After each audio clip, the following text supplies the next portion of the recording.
কুমোরটুলির বেহাল দশা নিয়ে একজন ভেবেছিল, স্যাংশন হয়েছিল মোটা অঙ্কের টাকাও, শেষমেশ আর কাজ এগোয়নি। Let's explore together. কুমোরটুলি কিন্তু ভালো নেই। আমরা তো নস্টালজিয়াতে ভেসে ফটোগ্রাফি করেই চলে আসি। কুমোরটুলির ওভারঅল ডেভেলপমেন্ট নিয়ে কজন ভাবি বলুন তো? এই শিল্পকে বাঁচিয়ে রাখার তাগিদ কজনের? কিন্তু একজনের ছিল বহু বছর আগে, বাংলার প্রাক্তন মুখ্যমন্ত্রী বুদ্ধদেব ভট্টাচার্যের। কুমোরটুলির উন্নয়নে আরো ভালো পরিবেশে যাতে শিল্পীরা প্রতিমা নির্মাণ করতে পারেন তার জন্য স্যাংশন করা হয়েছিল 27 কোটি টাকা। কিন্তু গভর্নমেন্ট চেঞ্জ হওয়ার পর এই প্রজেক্টের গাড়ির চাকা আর এগোয়নি, গাঁথা হয়নি একটিও স্বপ্নের ইট, পুরো বিস্মাও জলে। বাঙালি নস্টালজিক এই এরিয়া আর দেখেনি উন্নয়নের কোনো আলো। জাস্ট ইমাজিন, বুদ্ধবাবুর এই ড্রিম প্রজেক্ট যদি সাকসেসফুল হতো, তাহলে আজ এক অন্য ওয়েল ডেভেলপ কুমোরটুলি পাড়া পেতাম আমরা, যেখানে আরো নির্বিঘ্নে মৃৎশিল্পীরা ঠাকুর গড়ার কাজ করতে পারতেন, হয়ে উঠত কলকাতার one of the most attractive tourist spot. Unfortunately তা হয়নি।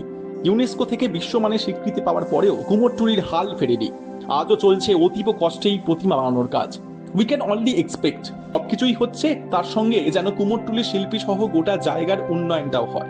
Let's hope for the best. শুভ শারদিয়া সকলকে।